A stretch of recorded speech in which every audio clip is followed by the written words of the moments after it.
Moving on to the next session, I am reminded of a very apt quote. Experiences and not transactions, which are insight-driven and instantaneous, is what we need. And who better than an experienced person to discuss and another experienced person to moderate it? To moderate the keynote session on direction of investments in fintech, may I please invite Shamit Chokshi. Shamit is the head of offshore fund investments at ICICI Prudential AMC Limited. He also serves as the chairperson for the Professional Learning Committee at CFA Society India. Shamit, the floor is yours. Hi everyone, thanks for making it to the event, and it's a pleasure to be in Bangalore here. And yeah, we are on time. That's commendable. So thanks Megha for the quick introduction. So just to moving on the next session. The background, it's a very simple session if you see the topic, it's very need-based in the current market environment. But, essentially, it's an opportunity in a difficult scenario. The Indian fintech funding industry has seen so much of funding in the last few years, almost $35 billion as per a recent report, and just about $9 billion in 1 year.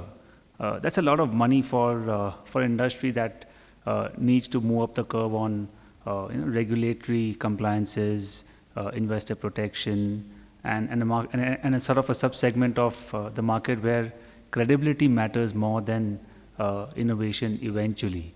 I would say emerging technologies, demography, the shifting cultural changes that are happening in the way we buy financial products definitely are acting as a great push towards growing the assets in fintech. But on the other side, as an asset manager, we are seeing a lot of challenges. The rise of interest rates globally after a 10-year period of almost free money sort of concerns us. I think how will the fintech industry play out in the new global economic scenario? How will the cost of leverage impact institutional funding in fintechs, and will there be, for the first time, will we see a lot of focus on quality of business versus market shares and innovation? I think these are some of the questions that sort of come up all the time in our debates in our CFA society groups as well. I would also believe that institutional investors and venture capitalists would possibly relook at their screening processes now that they have more choices and the cost of money rises. So it's important for the audience to understand where we are headed in terms of the direction of investments in fintech. And that is the topic for the next session. To introduce our speaker for today, well, he needs no introduction, but TC Meenakshi Sundaram, affectionately called TCM, is the founder and vice chairman of Chirate Ventures Investment Advisors. He has obviously more than 4 decades of experience in the industry and over 18 years within the venture capital businesses. He is on the board of companies like Lenskart, Agrostar, Vayana, Crystal AI, Metadom, amongst others. While he's obviously very well regarded in the VCPE community locally as well as in various parts of the world, in the past 15 years, he has had tremendous success in investments, exits, capital raising, as well as building out emerging businesses in fintech. Some of his successes include, opening new investor platforms such as Rupee Capital, DFIs, and insurance company partnerships. Obviously, before his role at Chirate Ventures, he was part of Walden International, where he was involved with investments in Mindtree, Venture Infotech, and JobStreet.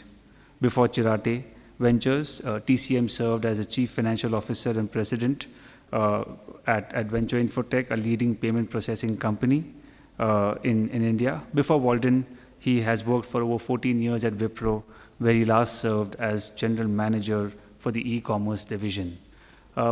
So the next, obviously, we'll ask TCM, sir, if you can come up on stage and give a good introduction presentation on the topic, after which we'll take up a moderating session. Thank you. Chirate Ventures is early stage tech VC. We have been around for about 16 years. Cumulatively, now we manage about $1 billion and $100 million, $1.1 billion. We invested in about 128 companies so far. and have got 8 unicorns and 3 IPOs.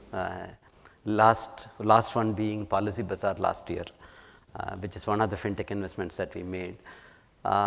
We have more on both the counts in terms of unicorns as well as IPO candidates in pipeline.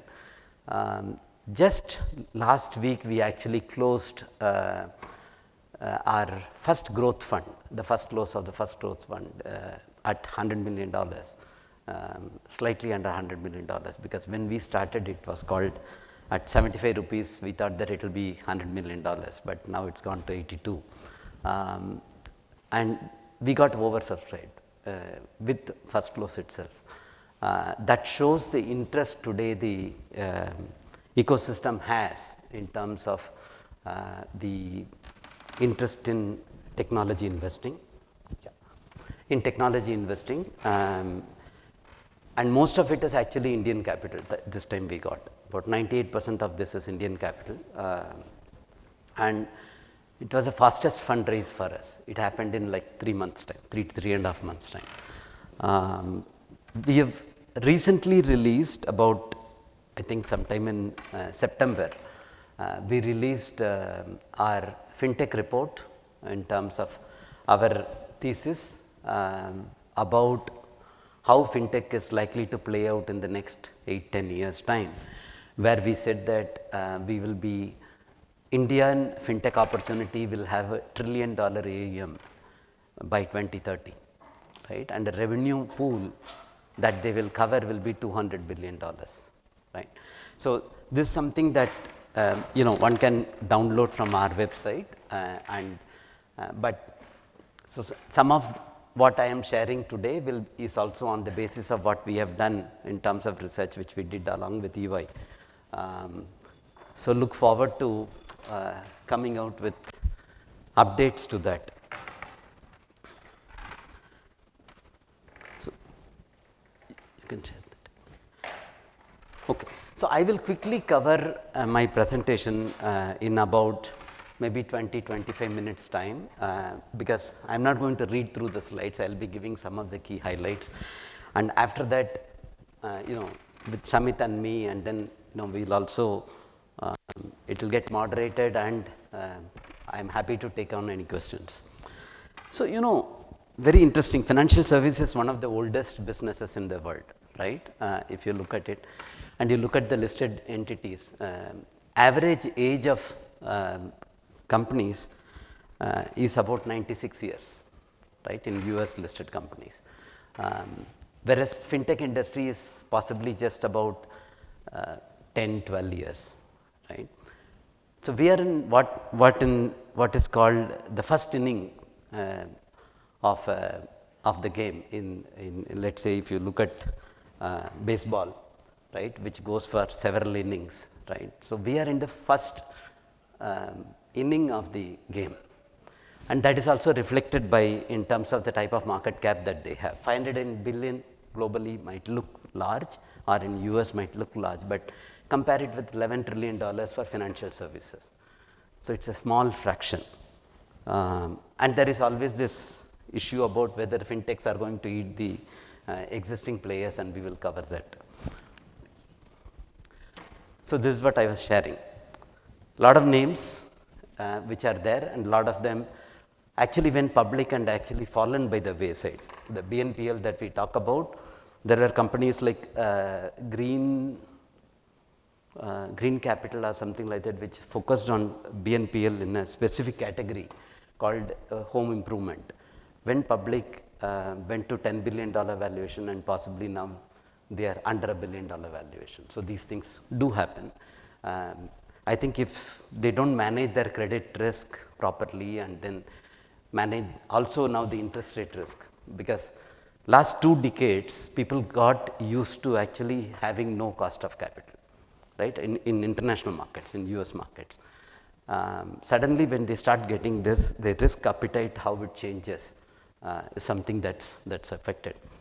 But there are some very, very interesting innovative things happening. What fintech is doing is where actually the traditional players are not able to service, right, or service effectively. there's a cost, the friction points and costs are so high, and we all have seen in India, right, payments, while Visa, MasterCard have had a certain amount of cards in the market, because of all the infrastructure that was required to manage, it was a very expensive play, right, the MDR that used to be there. Look at UPI, which is a public infrastructure railing, right, and literally I know that there is a cost involved in it, but that is not the same level of cost.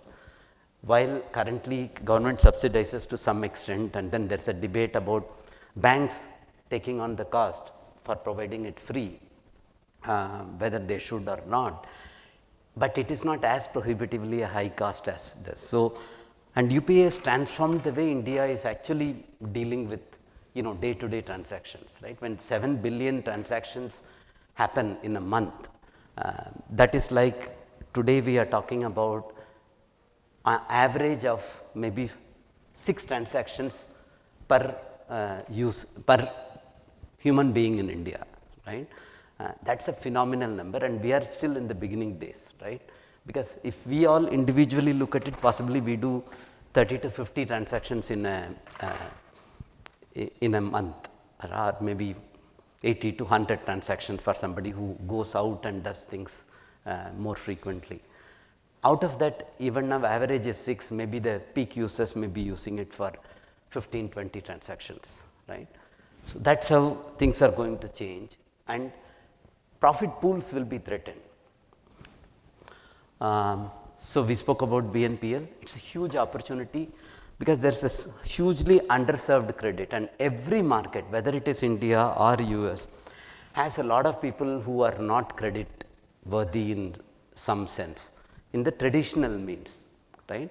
Where a fintech comes, so they are able to look at various additional data based on which actually they are able to underwrite better, like Nitin was saying, and that the traditional players are either not able to, you know, imbibe and then do it themselves. Will they be able to catch on? Some will.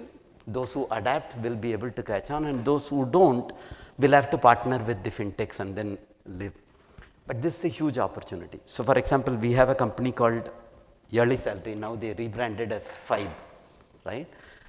They underwrite 125,000 loans, consumer loans on a monthly basis.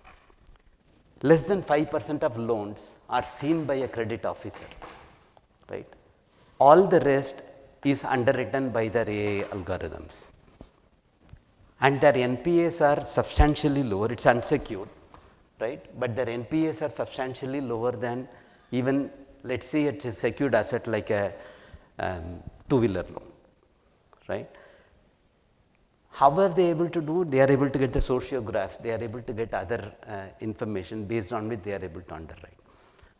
This is a very interesting thing that will play out in the longer term. So, now let us quickly moving into India, right. So, one of the best things that have happened, right, in the developed markets, there are profit pools being protected, whereas in India we have created a public infrastructure, whether it is Jan Dhan, which got everybody to have a bank account, or Aadhaar, and then mobile, which is become completely ubiquitous. And in our investments, we see farmers using apps, right. Farmers using app where they are able to take a video and then share it in one of our companies, and then there are likes and shares and questions being asked. So, it is like a Facebook and a Quora that is rolled into one for the farmers, right. This, so with the type of penetration that today India has got, there are nearly 800 million smartphones in India, and we believe that in the next few years time it will cross over 1 billion. Today there are at least 600 to 700 million people who are consuming content, right. Transacting people where they paid for something, whether digitally bought or for whatever reason, is only about 200 million. We see that in the next few years time that will go to 500 million or more, right. That all of that is going to happen because of infrastructure like this.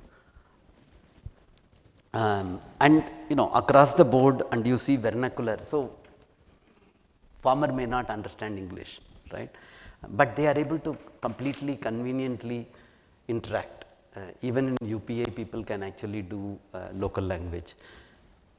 Another important thing as India becomes a middle income country is huge opportunity for wealth tech, and we saw that happen, whether it is Zerodha and others taking off, and the amount of trading, the new accounts that have been opened in terms of in NSDL and others.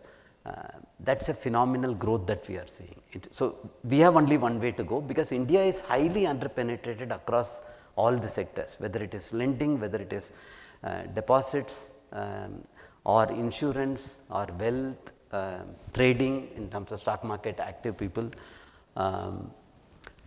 But India already has 1,000 fintechs which are funded, and when I say funded, they have raised an external round of funding starting from angel or seed stage and across the board that have gone on. And in the last 5 years, it is about 18 billion, totally about 35 odd billion dollars which have already been invested. And last year was 9 billion out of that. It's just accelerating.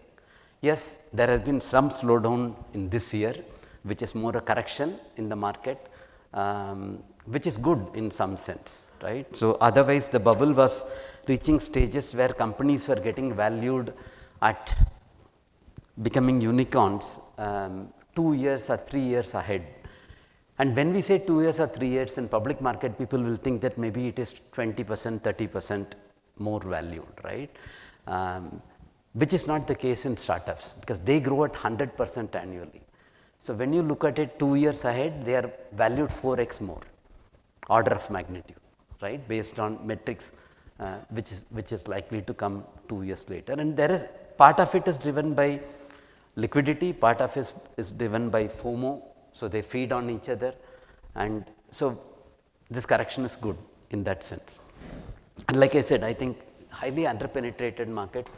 So we believe that, and we have 21 unicorns, and I can tell you saying that in the next 10 years time, if we fast forward, and this 21 is out of 105 that India currently has, about 20% is fintech unicorns.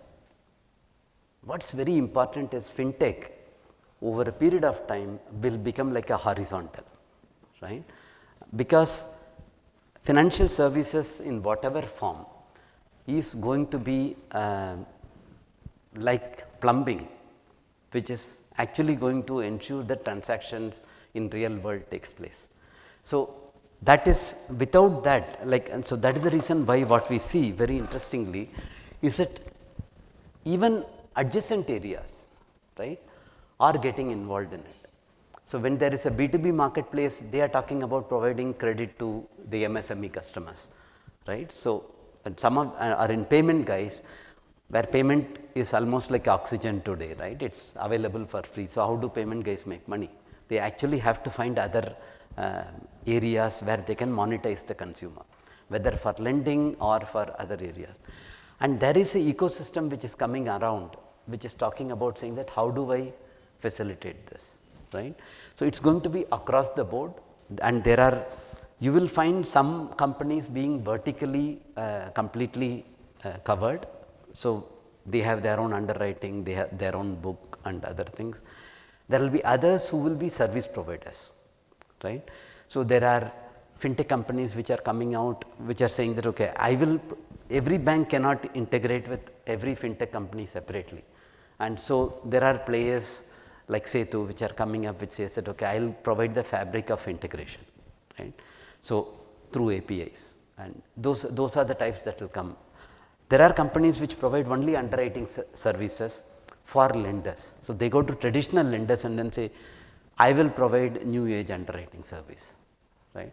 And some of them are smart enough to also say that, okay, fine, I am willing to take some credit and share in the credit risk, and then also in the risk reward equations are changing. So the first fintech possibly what we can call is Pine Labs, but whatever Pine Labs is doing is what my previous company Venture Infotech used to do. We were the largest third party merchant acquiring platform, started in 90s, and that company used to service 13 different banks. They were like First Data Corporation for India, right.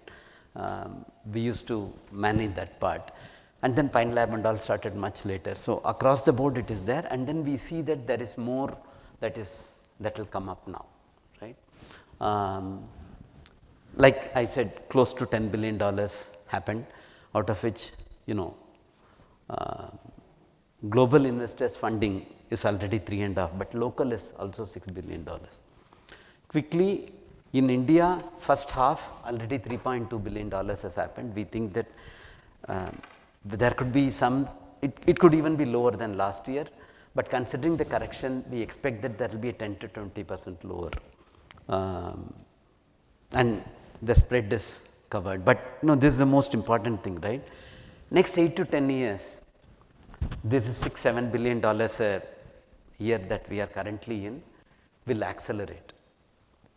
Annual absorption could cross $20-25 billion. So, in the next 8 years, we are expecting close to $200 billion investment opportunity coming in, right.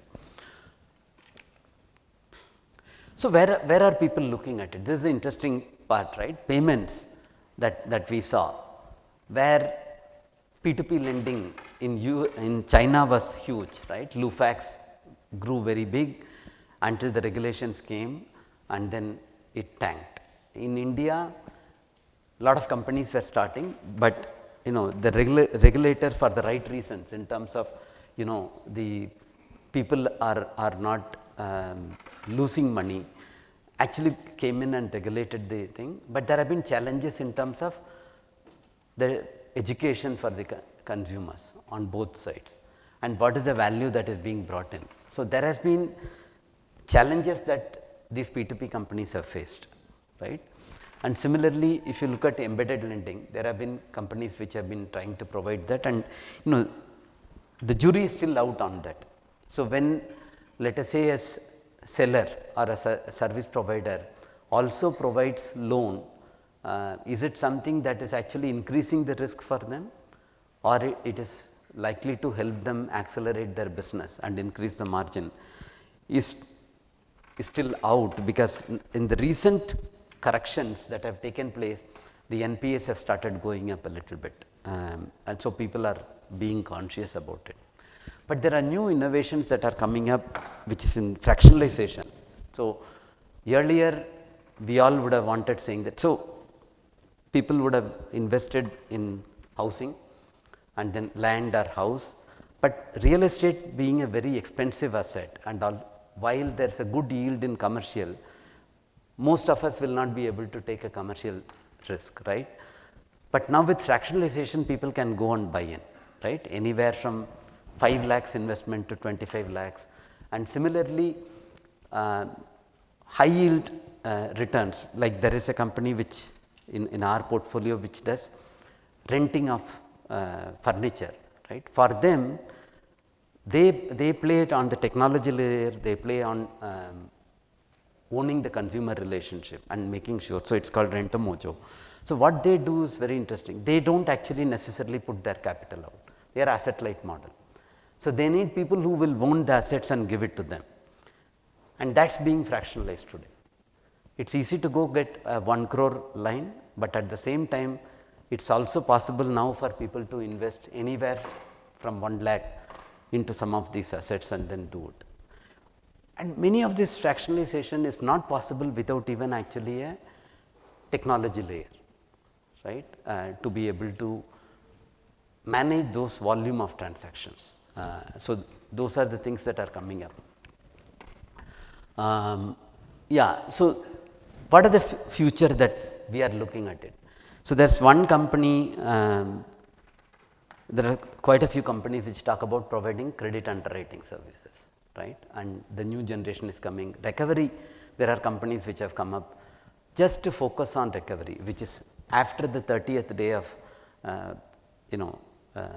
non-payment, before it becomes 90 days and NPA. InsurTech, so one of the interesting things that we have noticed across the board, all regulators, whether you look at RBI, SEBI or insurance, IRDA, and also Gift City. All financial regulators have been much more open about now sandboxes where new innovations can be tested. They are also looking at in terms of how they can be at pace with the technology innovations which are coming in. But this is an industry which is highly regulated industry, financial services, so fintech also will be regulated. People cannot actually imagine that. See, initially for a short period when the innovation business model is done, in the first few quarters or maybe even a few years, 1 or 2 years, they may be operating with regulatory inclarity, right. But eventually that will come in. Some of the recent regulations that came in terms of consumer lending, cards and things like that are because of that. And also FLDG, which RBI is not necessarily very happy about, right, because the fintech is providing some capital as FLDG. So, the institutional lender says that I have FLDG, so I do not have to even provide capital risk for risk. And so, in the ecosystem, who is actually providing necessary capital adequacy? That is a question that keeps coming up. And so, obviously, Reserve Bank said that, look, I do not want it, please be clear in which book it is going to sit, and they have to provide the necessary capital adequacy. If required for managing risk reward sharing, then do co-lending. So, they are actually blessing co-lending, and there will be more easier co-lending models that will come about.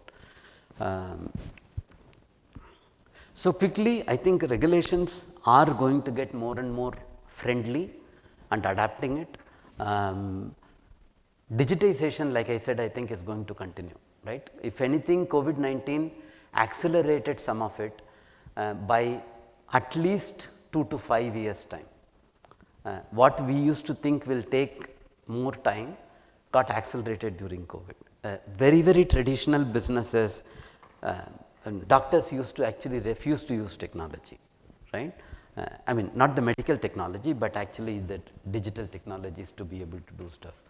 But during COVID, all of them adapted it, and today I think having seen productivity improvements for themselves, they are not going back, right. So, that will happen everywhere, and we have a big advantage of demographics, right. And some of the opportunities that we see is in terms of, I think, consumer lending space, where banks and even in the SME lending space, where I always used to make that statement even 3 to 5 years ago, and I continue to hold that to be true, is that banks have forgotten how to lend, right.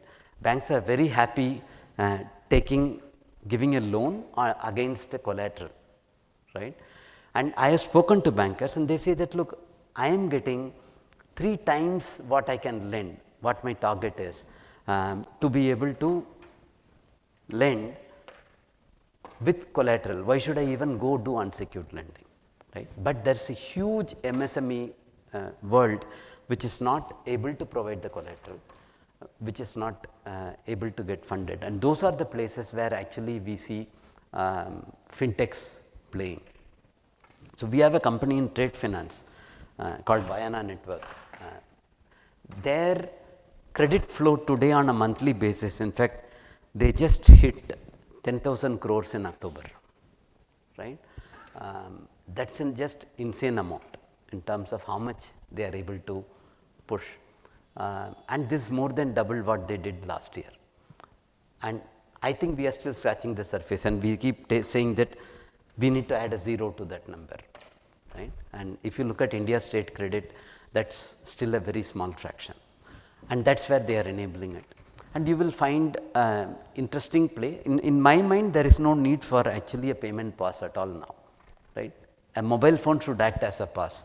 You do not need a Verifone system or whatever that today Visa, MasterCard are expecting that to happen. You will see that type of innovation that will take place, right. They will be comfortable with, right. So, cryptos will be under question mark unless they actually have some underlying value that they can create. But blockchain adoption is moving very fast, right, across in trade and finance. In India, actually the LCs are being moved across. There's a consortium of banks which have come and done it. And recently, just 2 days ago, RBI started the CBDC, where the government security trading has moved on to that, right? Starting days, but I think CBDC will have a very interesting way, again the friction point, the T+1 or T+2 that people talk about. In blockchain world, with a smart contract which can execute it, it's not just at a trade, it's also the cash moving mechanism and the security moving mechanism can be combined into one. You will find that actually T plus at 0 can happen, right? That is what it will come. Cost of executing, that means you don't need a human intervention at all. That means cost of executing will go down. So, what you will find is that over a period of time, things which could not be done because I cannot have a branch, I cannot have a person to do stuff, all will become doable, right? Like we saw in UPI. But I think but the biggest risk for existing players is that the profit pools will be threatened in a significant way, right? So, one of the reasons why in India, after the UPI and MDR reductions and things like that, there is not much of money available in payments, right? But huge volume. So, even if somebody takes 1 paisa of a transaction, it's a huge volume, right? But that is how it will happen. But another thing that we notice, like I said, I think Vayana, which is there today doing trade finance in India, they are also going to do trade finance in the international trade, right? Not only for India. So, they got a GIFT City entity that can actually do for all the, and India is the third largest homogeneous market in terms of people to play with, right? US, China and then India. But whatever works for India can be implemented across emerging markets. So, India innovation is not only for India innovation. India innovation will service 7 billion people. So, this is not for the top 1-2 billion people who can afford anything, right? India, in whatever, if you can make anything operate profitably in India, right? So, Indian customer expectation, whether it is B2B or B2C, so they want BMW at a Maruti prices, right? So, you get the best in the world in terms of features and capabilities, but at the most frugal cost. If somebody can make it work and make it profitable, right, the whole thing can go globally and you can then compete with the first world companies also, right. That is what we are seeing today. So, our own SaaS view is that India will create 100 billion of SaaS revenue and which will cross a market cap of $1 trillion in the next 4 to 5 years time, right. Whether it happens 4 or 5 years or 6 or 7 years, I do not know, right. This is directionally, but we are on a very interesting scale. B2B is a huge opportunity because payment flows in B2B are still high friction, where banks still play, SWIFT is there and international and domestic. Indian RTGS or UPI are like rocket science for US markets, right. That's the reality, and that we will go and change. That blockchain will make it change. And so, this is an opportunity, B2B and everything related to B2B payments, B2B technologies in financial services will be huge opportunity going forward. One of the important things on investments, right, is that initially valuations will be based on tech, but eventually this is a financial services play where tech is used as a disruptor and not as an enabler. So, while exiting time comes, right, when companies scale, when they go IPO and things like that, or investors want to sell, you are going to find an interesting phenomena saying that they will get compared again with based on what's your book, what's your ROA, what's your ROE and all of those things, right. People cannot escape it, but if you have better operating efficiency, the same way a Bajaj Finance or HDFC Bank gets a different multiple compared to let us say somebody who has a very poor NPA rating, that will happen. So, operating efficiencies and book efficiencies will be priced in terms of different valuations. But eventually, to come back to this question of whether fintechs are going to eat the existing players, they are not, they will coexist. But at the same time, with every innovation, there will be some which will come stand forever, whereas a few of them will get absorbed by the existing players. And you will also find some of the bigger players in the fintech who will be independent will absorb some of the traditional players, right. That will also happen. So, if traditional players do not adapt, then they may get absorbed. Thank you.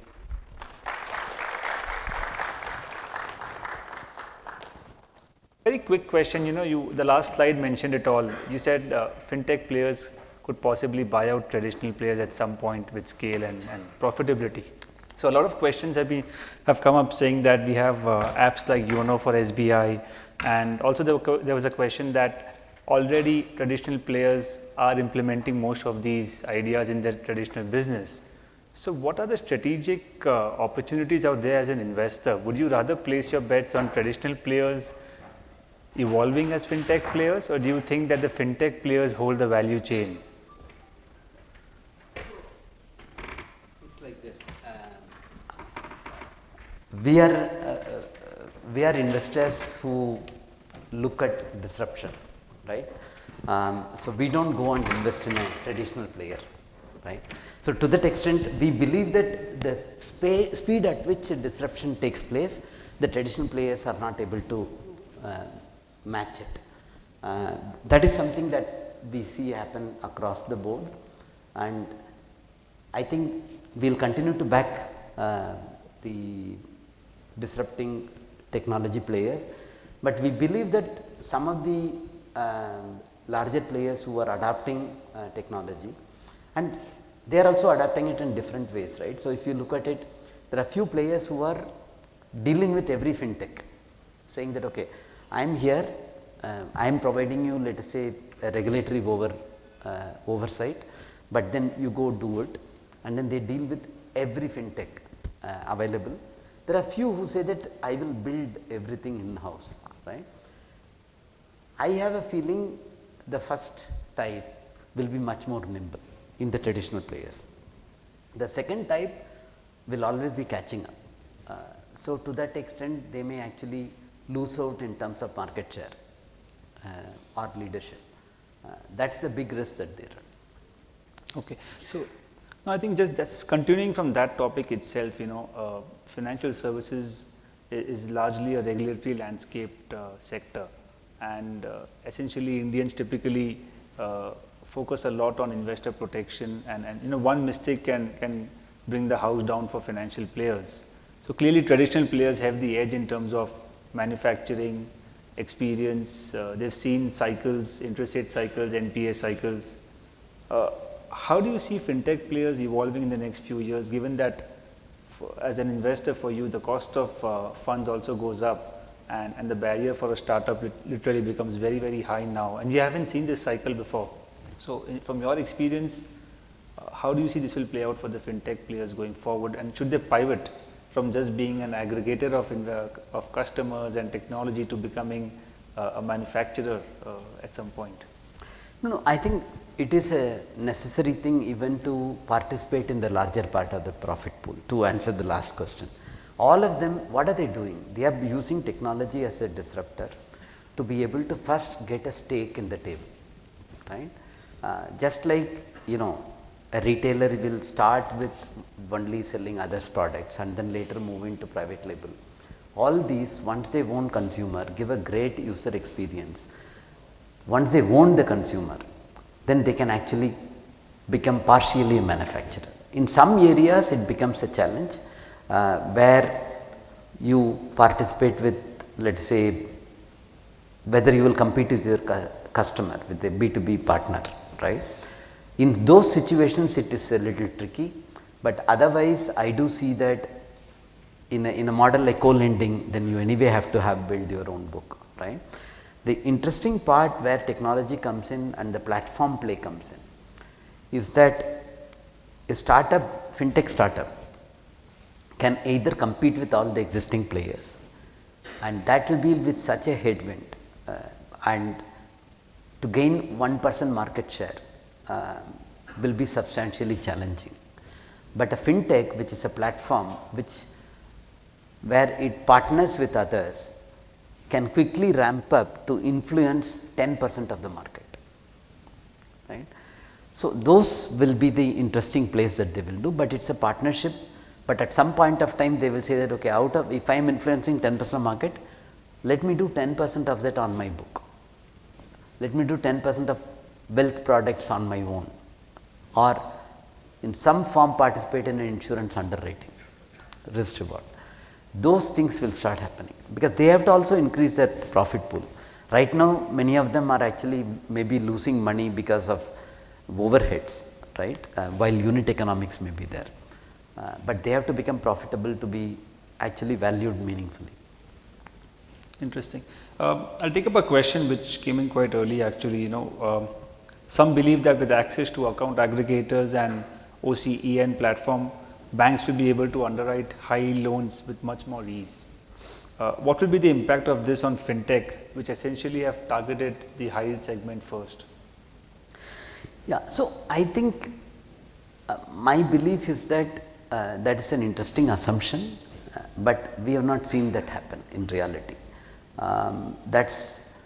It's not about whether they have underwriting capability, it's a question of whether they want to build out more in terms of looking at additional data, right. So, these railings will come, these pipes will come where data will flow, but how they use the data is what is important, right. That is where the challenge I see in it. It's not that banks were not aware of or availability of this data even in the past. These pipes will make it easier, that is the only thing. So, so far I have not seen it. I hope some of them actually adapt and do better. Okay. So I think that takes me to the next question on buy now, pay later. We've had a session on it already, but from a commercial standpoint, how credible is the data out there when you're looking at investing in these companies?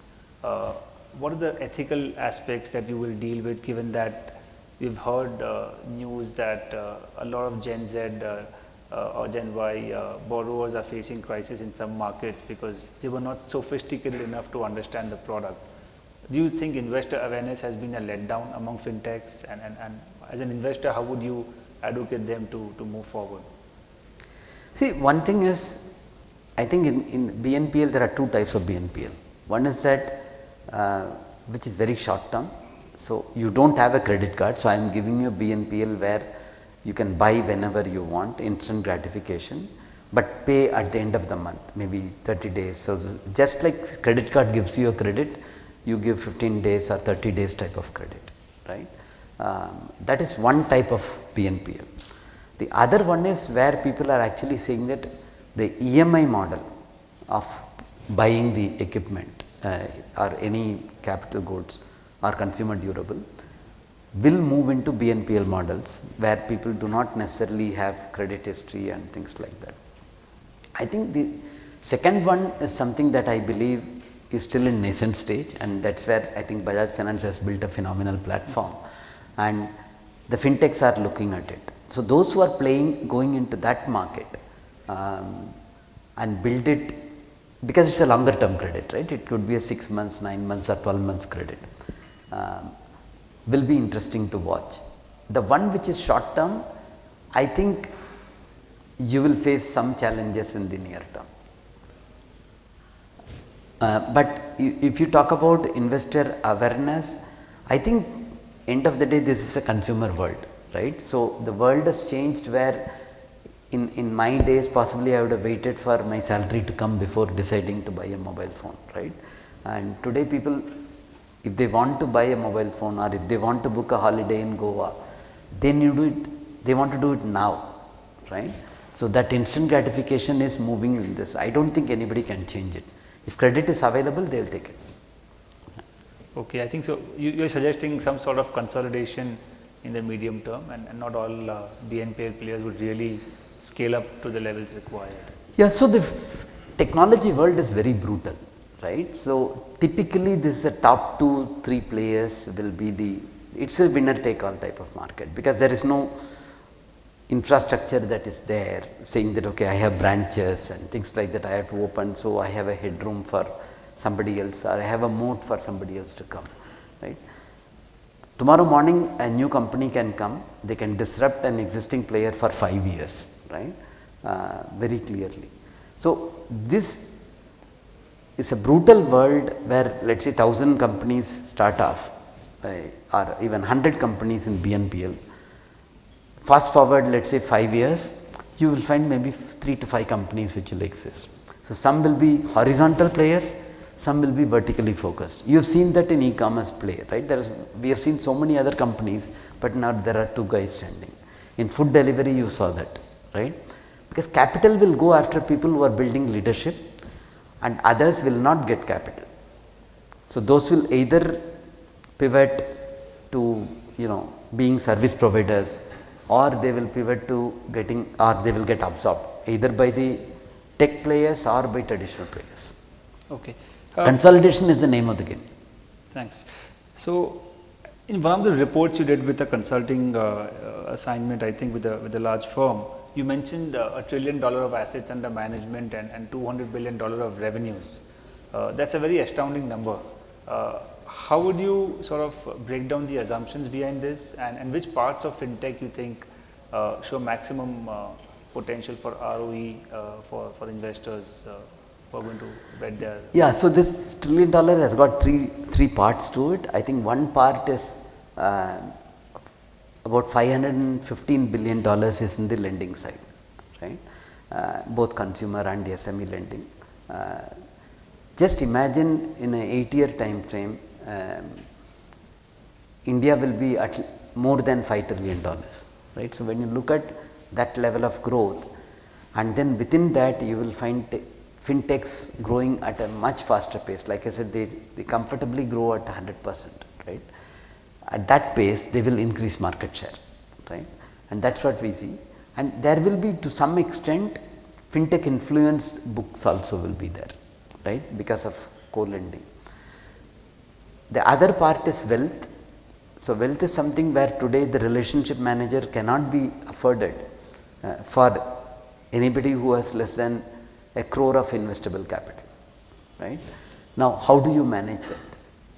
Anything less than that, and in fact in terms of global majors, they don't service anybody less than $10 million of capital with RM, right? You go to UBS, $10 million, maybe Julius Baer will say $5 to $7 million. But starting from $1 million to 5, 1 million to 10 are sophisticated clients who understand the structured products and others which are available to wealth, but are not being serviced. And that is where fintech will come, where RM is not required. The interesting part is this, starting from millennials, they are very comfortable with using technology. They are not necessarily saying that I need a face-to-face relationship manager. The older generation will say, whatever technology is there, I like my RM to come and meet me once a month, right? The new generation doesn't even want to meet parents, right? So where are they going to meet RMs? Yeah. So I have 2 questions for you. We are obviously slightly above time, but we can take that up. One is, what are the key risks for the fintech players and the businesses you discussed here, very briefly, as an investor? And second, the ethical aspects of fintech lending. A lot of people have been asking me questions about fintech lending becoming very consumer focused and not sustainable for the borrower. So how would you advocate that thought as an institutional investor? Yeah. What was the previous question? The previous question was on this different segments of fintech and how they will consolidate. Yeah. So I think, so one of the things that we see is that this innovation will continue. As an investor, what we see as a startup, I think they will keep innovating at the periphery, at the intersection of, let's say, 2 regulations, right? And it will take time for new regulators to catch up with. So, we will find that they will always be ahead of the curve, the fintech companies, and it is fine because they are pushing the envelope for regulator to catch up, they are pushing the envelope for economy to catch up, and they are solving for a real problem. So, but they have to become unit economic positive, they have to become profitable. So, they will have to continue to do that activity. So, the discipline that you are asking about, saying that that is necessary, they should, the risks that a fintech has and the investor in fintechs have is that they should not think that they are isolated from the regular world, right. We are not in a meta world, right. This is a real world where real money is being transacted upon for any activity. It is a financial services business with high regulations. So, if somebody thinks that they can actually be clever about circumventing regulation, that will not happen. That is, in my mind, that is the biggest risk that people should be prepared for, and they should build that regulatory muscle right from day one. It does not happen overnight, it will not happen as an afterthought. We have regulators who write the law, who are also prosecutors, who are also the judge, and there is no appeal, right. So, to that extent, they have to be very careful in terms of how they trade, and it is the responsibility of the investor also to educate the young entrepreneurs, saying that you cannot live without regulation. So, think ahead of it. In fact, when we evaluated a company in the blockchain space, actually crypto space, crypto trading space, we said actually go go to SEBI and then discuss with them before we invest. Submit a letter, get a clearance from them before we invest. This is what we mandated to them, right. That is the responsibility of an investor also to think, saying that what are the regulations that may come and affect. So, that will be the risk. Sure. I think we're already up on time right now. So, obviously, sir is available in the break outside as well if you have any specific questions. But thank you, sir, very much for joining for this session. We appreciate your views. Amit, for a very interesting session which had a lot of subsessions in itself.